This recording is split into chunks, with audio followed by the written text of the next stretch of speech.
할렐루야. 아멘. 금요기도에 오신 여러분을 사랑하고 축복합니다. 한 주간을 살면서 슬픈 일도 기쁜 일도 여러 가지 일들 가운데 있었을 테지만 그 모든 시간 가운데 하나님께서 함께 해주셨을 줄을 믿습니다. 이 시간 이 자리에 나온 우리들이 하나님을 예배하는 단 한 사람, 예배자가 되기를 간절히 원합니다. 이 시간 예배 앞서서 함께 예배를 위해 기도하길 원합니다. 하나님, 우리의 영혼이 주님 안에서 날마다 새로워지길 원합니다. 우리의 마음이 주님을 닮아서 주님의 귀한 자녀가 되길 원합니다. 예배를 향한 우리의 마음을 담아서 이 시간 함께 기도하겠습니다. 기도합니다. 주님, 오늘 우리를 예배자로 불러주셨으니 주님을 예배하는 단 한 사람, 예배자가 되게 하여 주시옵소서. 주님을 구하며 나아가는 귀한 예배자 될 수 있도록 인도하여 주시옵소서. 오직 주님께서 우리를 이 자리로 불러주셨으니 주님 의지하며 나아가는 귀한 주님의 자녀 될 수 있도록 인도하여 주시옵소서. 주님만을 의지하며 나아가길 원합니다. 주님께서 원하시는 그 한 사람, 그 예배자 되길 원합니다. 주님께서 함께해 주시옵시고 우리의 영혼이 주님 안에서 날마다 새로워지는 역사가 있게 하여 주시옵소서. 주님을 구하며 나아가길 원합니다. 주님의 역사심이 우리의 삶에 간절히 필요한 때입니다. 주님께서 함께해 주시고 주님을 의지하며 나아가는 우리들 될 수 있도록 주님께서 함께하여 주시옵소서. 매 순간 주님만을 의지하며 나아가길 원합니다. 이 예배를 통하여 주님을 알아가길 원합니다. 주님 인도하여 주시옵시고 주님께서 함께하여 주시옵소서. 우리의 마음, 주님 분주한 우리의 마음 내려놓고 오직 주님께만 예배하는 이 시간 될 수 있도록 주님께서 인도하여 주시옵소서. 주님만을 의지합니다. 주님만을 찬양합니다. 주님 우리와 함께하여 주시옵소서. 주님, 나는 예배자입니다. 함께 찬양하시겠습니다.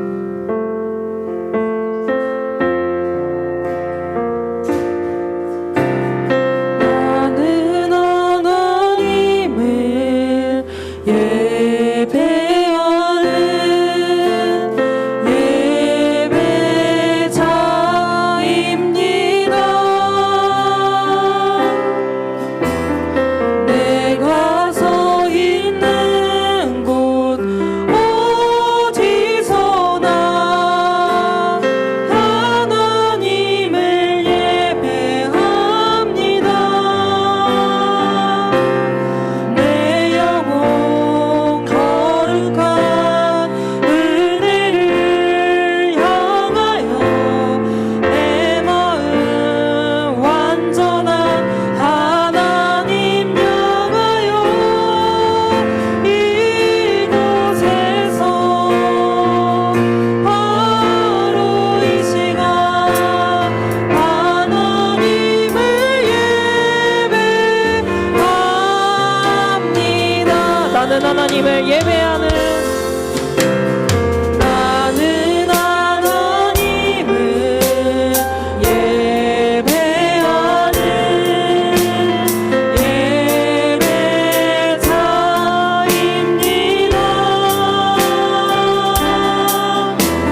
소유 주님 앞에 모든 것을 드립니다.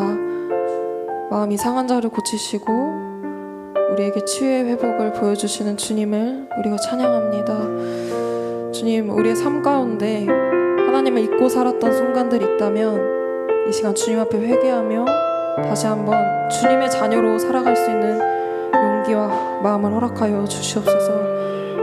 우리 삶에 큰 폭풍이 찾아오더라도 우리를 창조하시고 이 세상을 만드신 주님만을 의지하며 나아가길 원합니다. 주님, 우리 한 사람 한 사람의 삶 가운데 주님께서 함께하여 주시옵소서. 오늘의 예배를 받아주시고 오늘 예배 가운데 주님의 말씀으로 우리가 다시 한번 회복되고 살아나는 역사가 있게 하여 주시옵소서. 말씀을 선포하시는 목사님을 위해서 또 우리 예배를 위해서 함께 기도하시겠습니다. 주님의 이름 한번 부르고 기도합니다. 주여!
먼저는 우리 이재규 목사님 아버님 위해서 함께 기도하기 원합니다. 기도 제목으로 받으셨겠지만 저도 이제 오늘 이제 중환자실로 가서 어머니랑 좀 뵙고 이야기를 들을 수 있었는데요. 결혼식 있기 한 주 전에 조금 몸 수치가 그냥 좀 안 좋아지고, 원래 이제 9년 전에 이제 혈액암이 원래 발견되셨었고 계속 이제 뭐 상황에 따라서 항암을 치료하기도 하시고 뭐 그런 상황이었는데, 결혼식 있기 한 일주일 전에 조금 이제 수치가 안 좋다, 뭐 입원해서 치료하자, 그래서 아들 결혼식이 있어서 결혼식하고 이제 그렇게 하겠다라고 하고 이제 들어가셔서 치료하시다가 갑자기 이제 급속도로 안 좋아지셔가지고 병명도 이제 급속 백혈병으로 바뀌고, 그래서 이제 새로운 항암제가 있어서 치료를 시도한 상황이고, 그 항암제가 이제 말 그대로 이제 그 암세포를 잡고 백혈병을 잡고 이제 백혈구가 생성돼야 되는 그런 이번 주가 고비라고 그랬는데 이제 병원에서는 현재 이제 준비하세요라고 이야기를 했고 어머니랑 오늘 가서도 장례 이야기까지 좀 하고 온 뭐 그런 상황입니다. 그래서 그러나 뭐 마지막까지 우리 하나님 어떻게 일하실지 모르니까 우리는 기도하고 그래서 우리 이재경 목사 아버님께서 기도할 때는 먼저는 이 모든 과정을 통해서 하나님이 드러나고 하나님을 알게 되고 우리 모두가 때로는 이해할 수 없는 아픔과 슬픔 가운데서도 하나님을 고백하게 되는 그런 과정이 되게 해달라고 기도해 주시고요. 또 지금 병상에서 좀 고통스럽게 또 있는 그 아버님의 마음과 영혼은 하나님과 동행하고 하나님을 소망할 수 있는 그 시간, 어쩌면 이 땅에서의 시간이 얼마 남지 않은 이 시간이 사랑하는 가족들을 위해서 기도하는 시간, 또 하나님을 바라보는 그런 시간 될 수 있도록 그렇게 우리 이재규 목사님 아버님 위해서 기도해 주시고요. 또 하나는 우리 나라를 위해서 기도해 주시기 바랍니다. 오늘 뭐 11시에 다들 이야기 들으셨겠죠. 이제 더 기도해야 할 때입니다. 이 나라를 위해서. 그래서 오늘은 말씀 전하기 전에 먼저 우리 이재규 목사님 아버님 위해서 그리고 우리 또 이 나라를 위해서 함께 기도하도록 하겠습니다. 기도하겠습니다. 하나님 앞에 기도합니다.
하나님, 준비하고 있는 이별도 아픈데 준비 없이 다가온 슬픔은 다 헤아릴 길이 없습니다. 하나님께서 이재규 목사님과 어머니의 마음을 붙들어 주시고 병상에 있는 아버님의 마음 붙들어 주셔서 하나님을 소망하고 하나님을 바라보는 그 시간이 되게 하여 주옵소서. 이 모든 과정을 통해서 하나님의 선하심을 고백하고 드러나는 역사가 있게 하여 주옵소서. 나라와 민족을 위해서 기도합니다. 하나님, 이제 더 중요한 시간들입니다. 분열이 아니라 화해와 통합으로 가게 하여 주옵소서. 이 모든 과정 속에서 믿음의 백성들과 교회가 아름다운 모습으로 세워질 수 있게 하여 주옵소서. 하나님을 믿는 백성들이 하나님을 믿는 백성답게 설 수 있는 시간이 되게 하여 주옵소서. 예수님의 이름으로 기도드립니다. 아멘.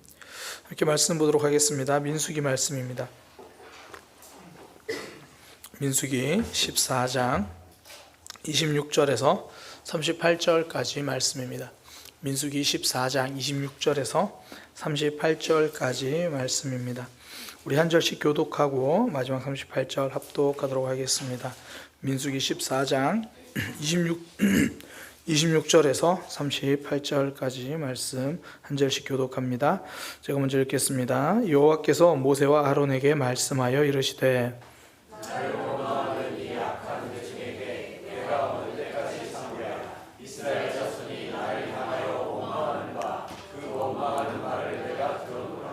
그들에게 이르기를 여호와의 말씀에 내 삶을 두고 맹세하노라. 너희 말이 내 귀에 들린 대로 내가 너희에게 행하리니 너희 시체가 이 광야에 엎드러질 것이다. 너희 중에서 이 시체 이상으로 나를 원망하는 자 누구라. 여분네의 아들 갈렙과 눈의 아들 여호수아 외에는 내가 맹세하여 너희에게 살게 하리라 한 땅에 결단코 들어가지 못하리라.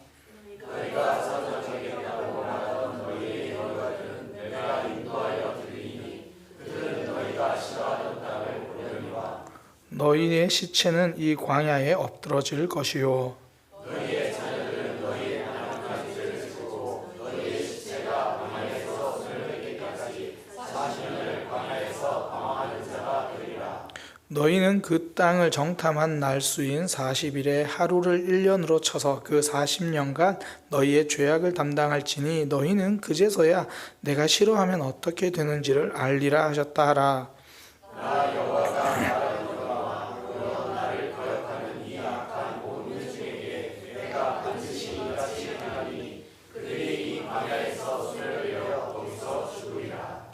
모세의 보냄을 받고 땅을 정탐하고 돌아와서 그 땅을 악평하여 온 회중이 모세를 원망하게 한 사람 곧 그 땅에 대하여 악평한 자들은 여호와 앞에서 재앙으로 죽었고 함께 읽겠습니다. 그 땅을 정탐하러 갔던 사람들 중에서 오직 눈의 아들 여호수아와 여분네의 아들 갈렙은 생존하니라. 아멘. 한 목소리를 고백하겠습니다. 응답은 준비된 자가 누리는 선물입니다. 한 번 더 고백합니다. 응답은 준비된 자가 누리는 선물입니다. 12정탐꾼의 보고 이후에 이스라엘 백성들은 이제 가나안 땅에 들어가지 못할 거다 그렇게 이야기를 하죠. 하나님을 신뢰하지 이제 않는 거죠. 우리 못 들어갈 거다. 하나님을 신뢰하지 못하는 그런 모습입니다. 그러니까 출애굽시킨 하나님도 우리를 애굽에서는 건져냈을지 몰라도 가나안 땅 점령할 때는 이게 과연 될 건가 신뢰하지 못한다는 이야기죠. 사람들이 자주 넘어지는 포인트입니다. 어제는 도우셨어요. 그러니까 과거의 은혜는 고백합니다. 그런데 오늘도 도우실까라는 거예요. 오늘은 내 힘으로 살려고 하죠. 그러니까 과거의 출애굽은 은혜로 했는데 지금 눈앞에 가나안은 내 힘으로 넘으려고 하니까 이거 안 될 것 같다 생각을 하는 거죠. 출애굽이 은혜라면 가나안 땅 입성도 은혜입니다. 지난 삶을 은혜로 왔다면 오늘 당면한 문제도 하나님의 은혜로 넘어설 것입니다. 그런데 이스라엘 백성들은 이제 그 하나님을 신뢰하지 못하죠. 그래서 오늘 내용을 딱 요약해서 말하면 그 결과를 하나님 이야기하시는데 두 가지예요. 그렇게 신뢰하지 못했던 백성들은 들어가지 못할 거다. 그러나 너희의 자녀들은 들어가게 될 것이다. 그러니까 40년 동안 신뢰하지 못했던 이들은 40년 동안 이제 죽게 되는 거예요. 못 들어간다. 그러나 그 40년이 지난 이후에 그 다음 세대는 들어가게 될 거다. 이제 그런 이야기입니다. 그러니까 하나님이 이스라엘 백성들을 향해서 원래 처음에는 멸하시겠다고 하셨잖아요. 그런데 모세가 기도하자 하나님이 살려주십니다. 그러니까 새로운 백성을 만들겠다는데 그게 아니라 이제 너희 다음 세대가 들어가게 해줄 거다. 그런 이야기를 하는 거죠. 그러니까 불신의 세대는 가나안 땅에 들어가지 못한다. 그러나 그 다음 세대는 들어가게 될 거다. 이런 이야기. 이 두 가지 내용. 이걸 통해서 우리가 기억해야 될 메시지를 두 가지 함께 나누려고 하는데요. 첫 번째는 하나님은 왜 원망하는 백성들을 가나안 땅에 들어가지 못하게 하셨을까라는 거예요. 왜냐하면 가나안 땅은요 믿음으로 가는 땅이기 때문이에요. 다르게 말하면 아무리 좋은 가나안 땅에 들어가도요 믿음이 없으면 그 땅은 약속의 땅이 될 수 없습니다. 이게 사람의 시각과 하나님의 시각이 달라요. 사람들의 시각은 젖과 꿀이에요. 그러니까 목축하기 좋은 땅이어야 행복하고 풍요로운 결실이 있어야 행복한 땅이라고 생각해요. 그러니까 그 땅에 초점을 맞추거든요. 근데 하나님의 시각은 달라요. 하나님의 시각에서 약속의 땅이란 목축하기 좋은 땅이 아니라 하나님이 목자가 되시는 땅이에요. 하나님을 붙드는 땅이죠. 하나님이 말씀하시는 약속의 땅이란 풍요한 결실이 있는 그런 땅이 아니라 하나님이 주시는 결실을 고백하고 인정하는 그런 땅이죠. 그러니까 제일 중요한 건 하나님 붙들고 사느냐 아니냐. 하나님이 제일 중요하다라는 겁니다. 다르게 말하면 하나님 놓치면 아무리 좋은 땅에 들어가도 그 땅은 약속의 땅이 될 수 없는 거죠. 우리가 너무나 잘 아는 그 수도원과 감옥의 비교 있잖아요. 아마 저도 설교 시간에 한두 번 언급한 것 같은데, 이게 수도원과 감옥은 되게 비슷해요. 둘 다 정해진 틀에서만 움직여야 돼요. 그러니까 명확한 규칙이 있죠. 그거 벗어날 수 없어요. 절제된 생활을 해야 합니다. 뭐 자는 것도 불편하고 때로는 먹는 것도 불편하고 뭐 다 똑같아요.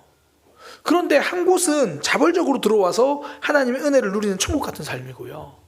또 다른 한 곳은 어떻게든 벗어나려고 하는 지옥 같은 삶입니다. 환경이 다른 게 아니잖아요. 마음이 다른 거예요. 마음이 천국이 되지 못하면 에덴 동산에서도 하나님을 거절하고 숨는 삶이 되는 거예요. 그러니 하나님을 믿지 못하는 이스라엘 백성들은 약속의 땅을 들어간다고 한들, 가나안 땅에 들어간다고 한들 그 땅이 약속의 땅이 아닌 거죠. 지금 이스라엘 백성들이 가나안 땅에 들어간다고 한들 하나님 모르고 살면 그게 애굽하고 다를 바가 무엇입니까? 마음이 바뀌지 않으면 그 어디를 가도 삶이 바뀌지 않아요. 프랑스 소설가 마르셀 프루스트 한 말 유명하잖아요. 진정한 여행은 새로운 풍경을 보는 것이 아니라 새로운 눈을 가지는 것이다. 그러니까 낯선 곳을 가더라도 익숙한 생각이만 머물러 있으면 진정한 여행이 될 수 없다는 거죠.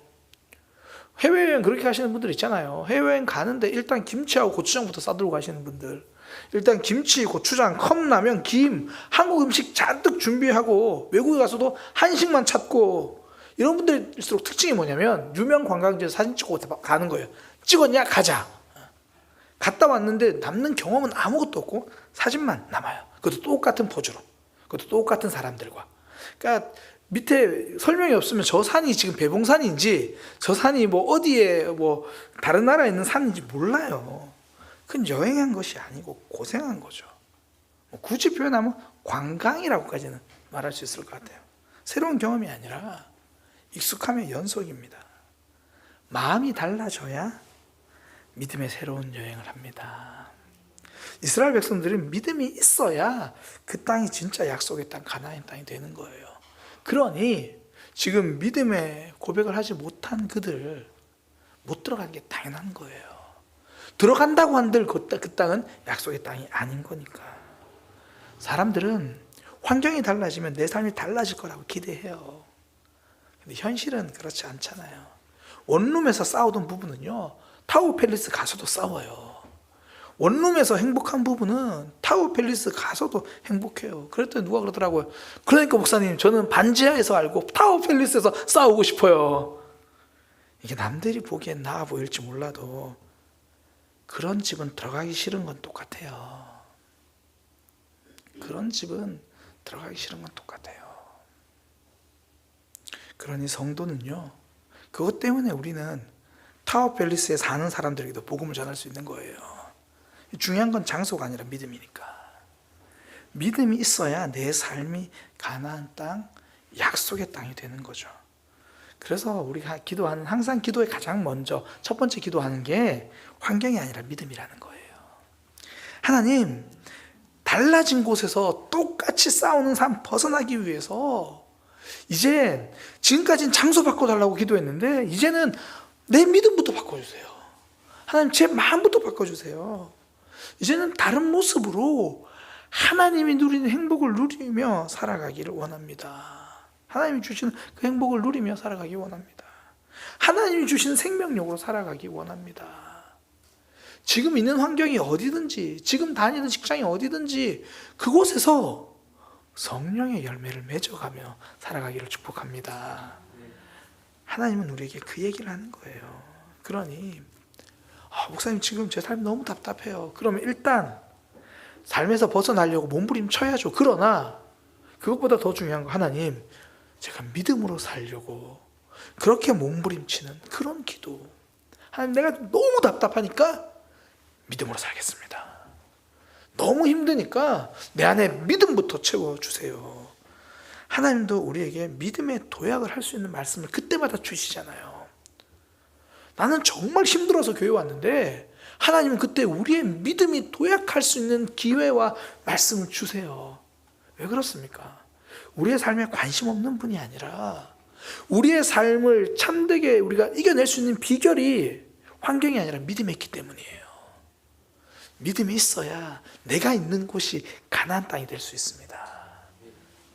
뒤집으면 이스라엘 백성들 결국 믿음 없는 모습이니까 하나님이 너희는 가나안 땅에 들어갈 수 없다, 그 얘기를 하시는 거죠.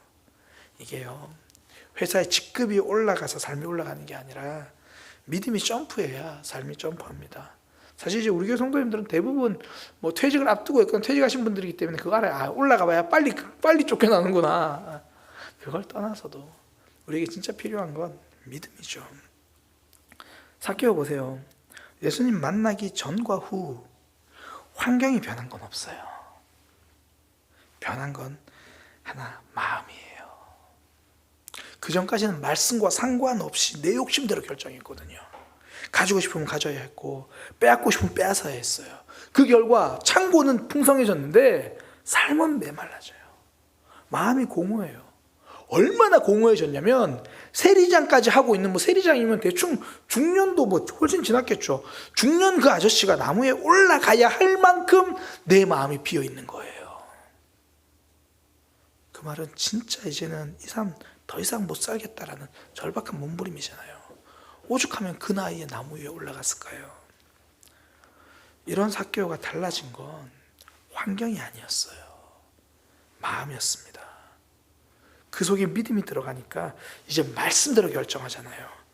누가복음 19장 8절에 삭개오가 서서 주께 여짜오되 주여 보시옵소서, 내 소유의 절반을 가난한 자에게 주겠으며 만일 누구의 것을 속여 빼앗은 일이 있으면 내 갑절이나 갚겠나이다. 율법에서 말한 것보다 더 넉넉하게 하겠습니다. 그전에는 간신히 말씀 지키려는 삶이었다면 이제는 하나님의 마음이 무엇인지를 알고 거기까지 순종하겠습니다. 그거죠. 환경은 안 달라졌어요. 믿음이 들어왔어요.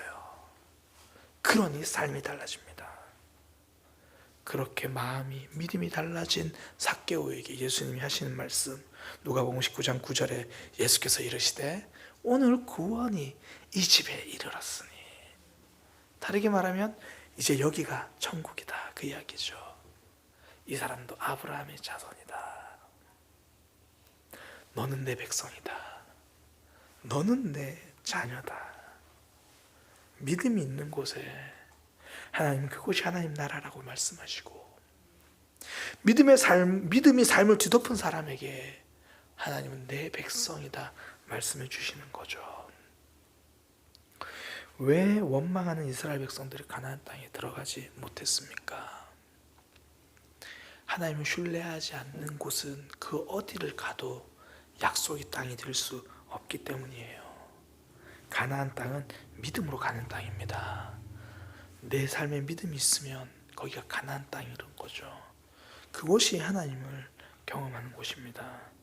지금 내 삶을 하나님이 주신 약속의 땅, 하나님이 일하시는 천국으로 누리며 살아가기를 소망합니다. 내 속에 믿음을 채우는 거예요. 그러니 기도할 때 여러 환경, 상황, 답답한 모습 있죠. 그러나 항상 제일 답답한 건 내 믿음이잖아요. 그거 기도하는 거예요. 그리고 상황을 믿음으로 점프하고 내 삶을 하나님 주신 약속의 땅으로 누리는 우리 모두가 되기를 소망합니다. 그러면서 하나님이 그 다음 세대는 들어갈 수 있다라고 이야기를 하세요. 그러면 이 방황이 단순히 죽음의 순간만 아니라는 거거든요. 방황이 주는 의미가 있어요. 다음 세대로 입장에서 본다면 믿음을 채우기 위해서죠. 그곳에서 하나님을 알아가기 위해서요. 그러니까 두 번째, 왜 하나님은 그들을 들어가게 하시면서 40년이라는 시간을 방황하게 하시나? 그냥 이 세대 한 번에 싹 죽고 바로 그 다음에 다음 세대 들어가게 하면 되지. 왜 그런 얘기 하잖아요. 너희 말이 내 귀에 들린 대로 내가 하리라.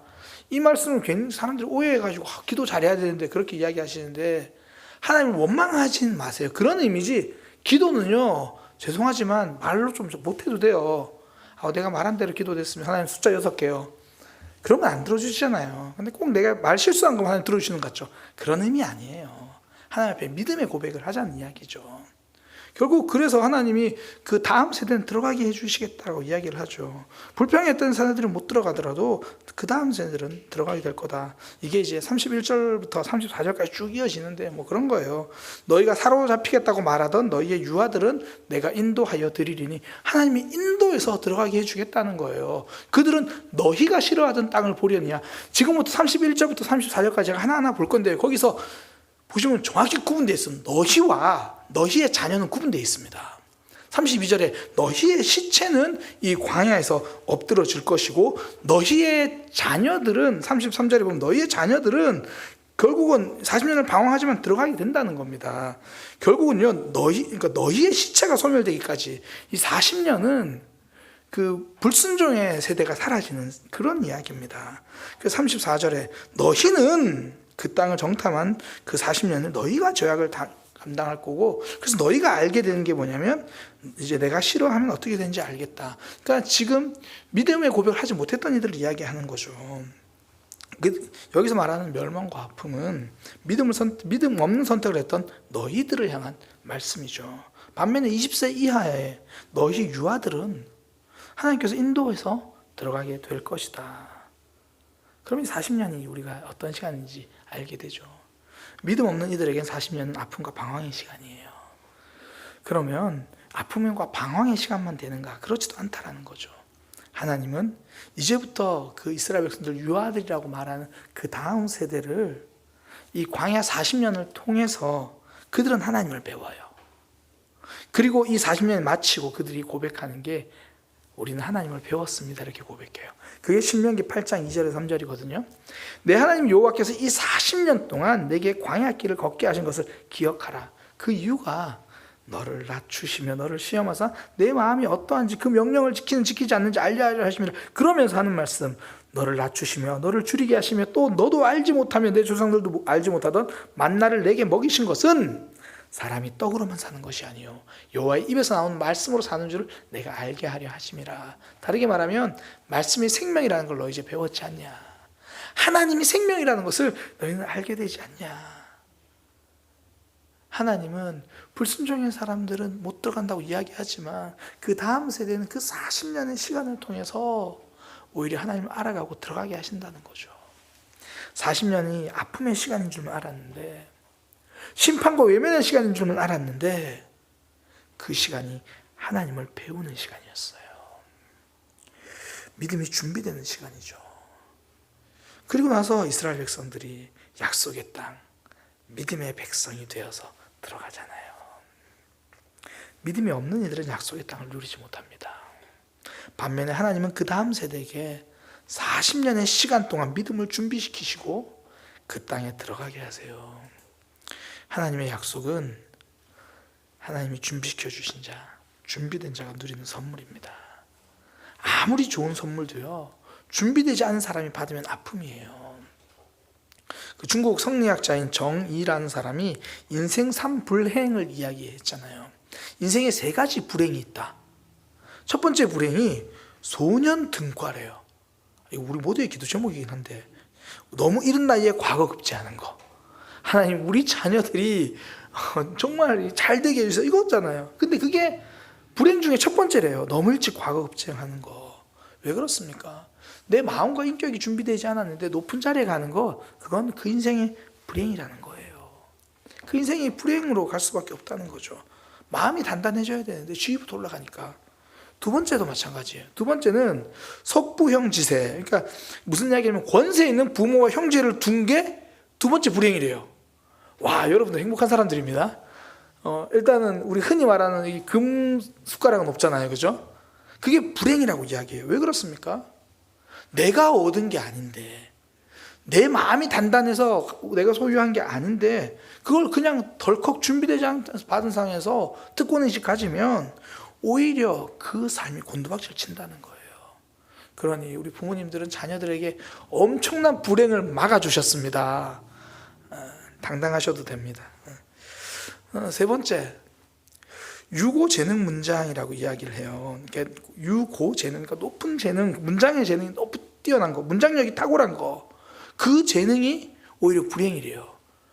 그러니까 이 원래 동양 고전 사서삼경 그런 게 그래요. 마음 공부인데 그건 뭐 안 하고 시만 잘 지어버리면 마음 공부는 안 되는데 실력만 있으니까 결국 무너진다는 거예요. 인격이 뒷받침되지 않으니까 자만에 빠지고 우쭐해지고 다른 사람이 외면당하는 거죠.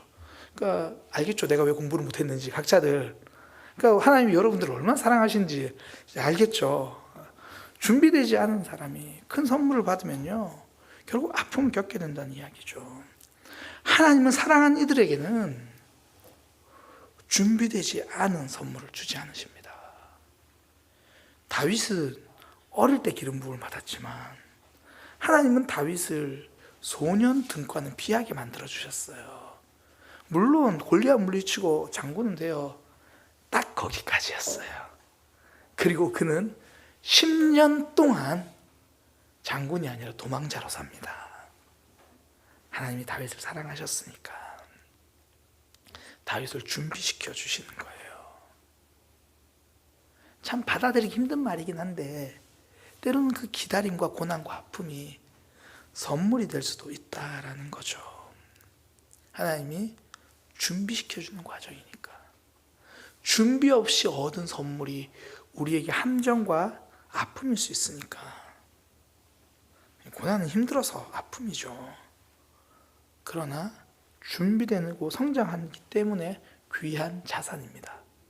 고난은 삶의 자산입니다. 혹시 이 문장을 들어본 적 없으세요? 저는 이 문장을 절대 잊지 못해요. 왜냐하면 2016년 6월에 제가 장안도인 어떤 교회에 청빙 설교로 왔을 때 그 설교 제목이 고난은 삶의 자산이었습니다. 이거예요. 제가 오늘 이 설교 준비하면서 말씀이 생각나서 다 찾아봤어요. 그 파일을 다시 열어서 설교문 쭉 읽었는데 거기 그렇게 적혀 있더라고요. 자기 설교 표절이니까 이해해 주세요. 고난이 자산이 되는 이유는 배움의 시간이기 때문입니다. 그러면서 제가 뒷부분에 이런 문장을 썼더라고요. 신앙은 어떻게 넘어졌는지가 중요한 게 아니라 그때 무엇을 배웠는지가 중요합니다. 베드로와 가룟 유다는 둘 다 예수님을 배신했습니다. 그때 가룟 유다는 극단적인 선택으로 삶을 끝내버렸지만 베드로는 초대교회 지도자가 되었습니다. 베드로는 회개하면 용서하시는구나, 나를 사랑하시는구나, 그것을 배웠기 때문입니다. 넘어짐이 없는 사람이 없어요. 넘어지는 게 좋은 사람은 없어요. 고난이 삶의 자산이라고 하지만 저부터도 고난은 싫어요. 그러나 넘어지기 싫다고 안 넘어지는 것도 아니고 고난이 싫다고 고난이 피해가는 건 아니잖아요. 이스라엘 백성들이 이제 방황이라고 불리는 이 광야 40년, 이 고난의 시간이 결국 그들이 하나님을 배워가고 알아가고 준비되는 시간이라는 거예요. 하나님은 이 시간을 단지 의미 없는 아픔과 징계의 시간으로 보내게 하지 않으십니다. 혹여나 지금 광야 40년 같은 시간을 보내고 계신 분들이 있을 거예요. 하나님 도대체 왜 이게 아직도 응답되지 않고 왜 이런 의미 없는 시간들을 반복해야 하는 것처럼 그렇게 보입니까? 우리 눈에는 의미 없어 보이기도 할 텐데 하나님 그 시간을 통해서 우리를 만들어 가시는 거예요. 그 시간을 통해서 우리는 하나님을 배우고요. 믿음을 준비시켜 주십니다. 우리가 신앙생활 또 우리 삶도 그렇고 돌아보면 야, 나 그때 참 결정 잘했어. 이럴 때도 있지만 적지 않은 경우 내가 그때 왜 말을 그렇게 했을까? 내가 왜 그때 그렇게 결정했을까? 후회되는 시간 있잖아요. 그리고 그것 때문에 오랜 기간 동안 아픔을 겪고 있는 이들도 있잖아요. 때로는 그게 우리의 실수일 수도 있고 때로는 오늘 본문에서처럼 부모 세대의 잘못일 수도 있어요. 그러나 하나님은 그 결과 찾아오는 아픔과 어려움을 의미 없는 시간으로 내버려 두지 않으십니다. 그걸 통해 우리는 하나님을 만나고 그걸 통해 우리를 성장할 수 있게 해주는 거죠. 나는 실수했어요. 나는 넘어졌어요. 그러나 하나님 그 과정을 통해서 우리를 더 좋은 모습으로 변화되도록 이끌어 주십니다. 모세가 자기 힘으로 애굽 사람을 죽이고는 40년 광야 도망 세월을 보내잖아요. 저는 이전까지는 그래 모세가 조금만 참았으면 40년 앞당길 수 있었는데 그 생각 참 많이 들었거든요. 그런데 그 40년도 모세에게 꼭 필요한 시간이었어요. 내 눈에는 느려 보이는 시간이고 내 눈에는 답답해 보이는 시간인데 하나님이 새롭게 만들어주신 시간이죠. 초대교회의 대표적인 지도자가 베드로인데 베드로에게는 정말 가슴 아픈 시간이 있잖아요. 새벽에 닭 올 때마다 굉장히 많이 힘들었을 거예요. 근데 그 넘어짐과 실수, 닭 울기 전에 예수님 3번 부인했던 베드로이기 때문에 베드로 전서와 후서의 내용은요, 고난 속에서도 끝까지 믿음을 지켜야 합니다. 그 내용을 이야기해요. 이게 베드로 전서 후서의 이야기입니다. 넘어진 자리에서 나는 예수님을 배웠으니까, 나의 실수와 아픔을 통해서도 하나님을 만났으니까, 하나님은 우리 삶의 아픔과 실수도 준비 과정으로 만들어주세요. 그리고 그 준비가 되어진 날 우리에게 약속의 성취라는 응답이라는 선물을 주십니다. 응답은 결국 준비된 자가 누리는 선물이에요. 내 삶의 아픔과 어려움 속에서 하나님을 준비시켜 주시고 그 응답의 아름다운 그 풍성함을 누리게 해주십니다. 많은 분들이 갑자기 놀라는 것 중에 하나, 아는 분들은 아시지만 제가 해병대 출신이라는 것에 대해서 모르는 분들은 깜짝 놀라세요. 그러니까 사람을 외모로 보시면 안 돼요. 해병대는 6주간 신변 교육 훈련을 합니다. 그리고 6주간 훈련 받는 동안 그냥 임시 명찰을 달아줘요. 그리고 계속 강조하는 게 있어요. 너희 그딴 식으로 훈련해가지고는 빨간 명찰의 주인공이 될 수 없다. 6주 동안 그렇게 괴롭히고요. 빨간 명찰을 딱 달아주는데 수료하는 날 그게 그렇게 영광스러울 수 없어요. 그 딱 다는 순간 실제로 달라진 건 별로 없는데 내가 북한 모든 군인 다 때려잡을 수 있는 그런 특전사가 된 것 같아요. 힘듦을 통과하고 얻은 영광스러운 명찰이니까. 우리 삶의 고난이 그럴 수 있습니다. 어쩌면 나의 잘못은 아니고 부모 세대의 잘못이고 다른 사람의 잘못이고 어쩌면 사회의 구조적 아픔일 수도 있지만 그 고난을 지나고 나면 우린 준비되어져 있을 것이고 하나님이 우리에게 너는 내 백성, 너는 내가 믿을 만한 내 아들 그렇게 불러주십니다. 그리고 우리가 기도하고 있는 많은 제목들 우리를 준비시켜 주신 다음에 응답해 주실 거예요. 오늘 이스라엘 백성들이 가나안 땅에 그 첫 세대는 들어가지 못하고 다음 세대는 들어가게 될 거란 그 말씀을 통해서 우리가 2가지 메시지 살펴보았습니다. 약속의 땅은 믿음으로 들어가는 거예요. 믿음이 있어야 그 자리가 약속의 땅인 거고요. 또 하나 아픔처럼 보이는 방황도 결국 하나님을 알려주는 믿음의 준비 과정이고 그 준비가 끝났을 때 우리에게 약속의 땅 그 응답을 주신다는 것 이거 꼭 기억하고 살아가는 저와 여러분 되기를 소망합니다. 기도하겠습니다. 하나님 우리의 삶 하나님 꼭 붙들고 살아가게 하여 주옵소서. 답답한 환경과 상황 때문에 환경을 바꿔달라고 상황을 바꿔달라고 몸부림칠 때가 많습니다. 주님 이제 그러한 기도도 하지만 또한 우리의 믿음을 바꿔달라고 우리의 믿음이 자라게 해달라고 하나님 앞에 그 문제 가지고 몸부림치며 기도하는 우리의 삶이 되게 하여 주옵소서. 때로는 이해할 수 없는 고난과 다 납득하기 힘든 아픔들이 있지만 그 속에서도 우리의 마음을 붙들어 주시고 우리를 단단하게 준비시켜 주시는 그 하나님을 신뢰하며 바라보기 원합니다. 아름답게 준비되어서 하나님이 주신 영광스러운 응답 누리는 삶 되게 하여 주옵소서. 예수님의 이름으로 기도드립니다. 아멘. 우리 함께 찬양하겠습니다. 마음이 상한 자를 고치시는 주님.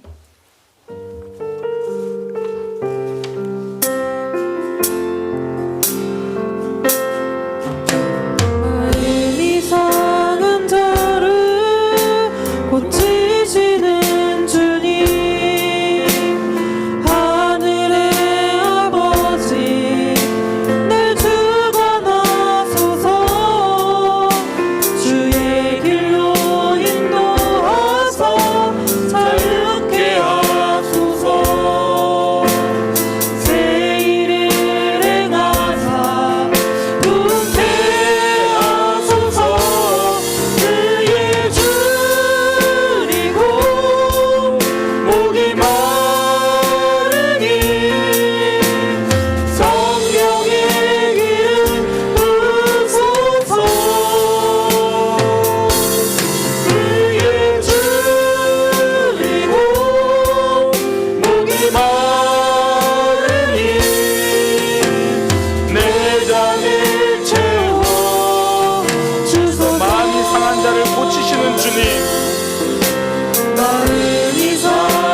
채우사 성령으로 채우사 주보게 하소서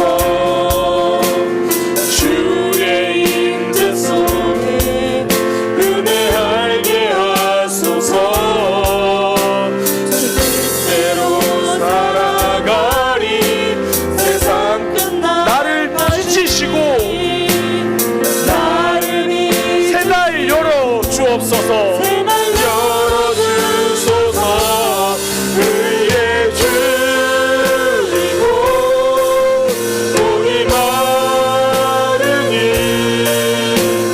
성령의 기름 부으소서 의에 줄이고 목이 마르니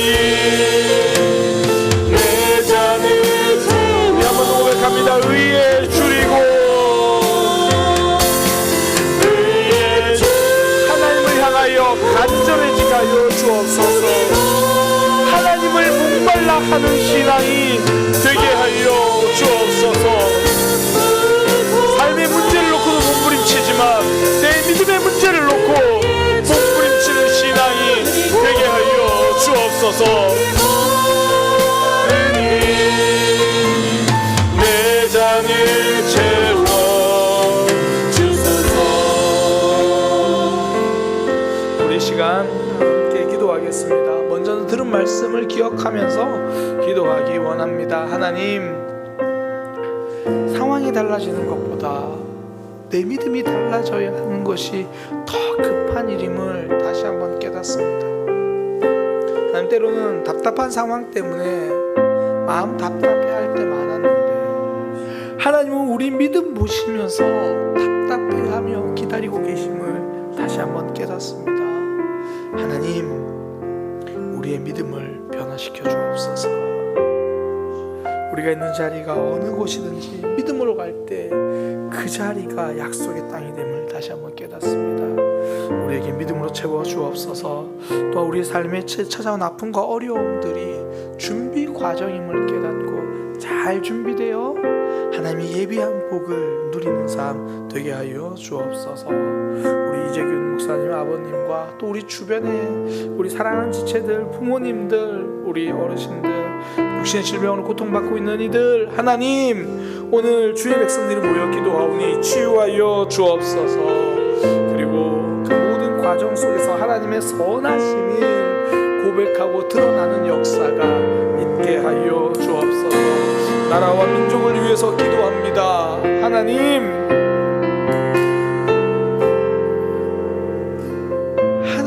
백성들이, 교회라고 이름 불리는 이들이 세상의 지탄의 대상이 되지 않게 하여 주옵소서.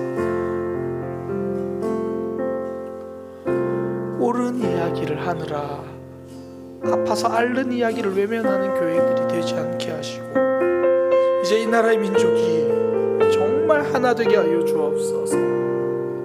서로를 보듬어가며 서로를 이해해가며 하나님의 교회가 하나님의 거룩과 사랑을 드러낼 수 있는 이 나라의 민족, 우리 모습, 우리 사랑의 교회가 되게 하여 주옵소서. 우리 주일 예배를 위해서 기도해 주시고요. 또 우리 사랑의 교회 하나님 앞에서 도약하고 미래를 향하여 새로운 하나님 나라와 비전을 향하여 달려가는 교회가 되게 하여 주옵소서.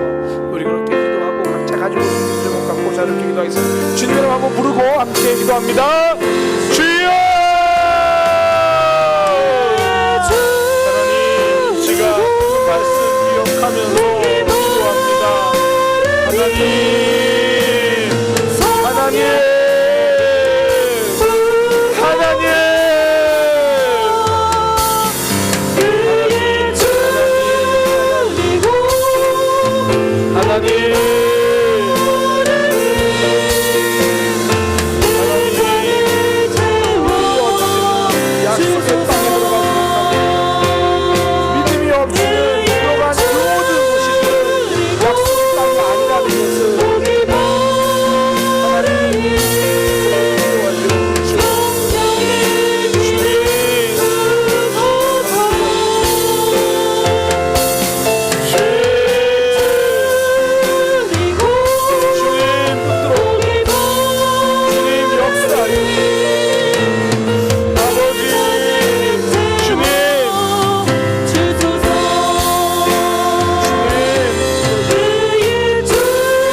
하게 하여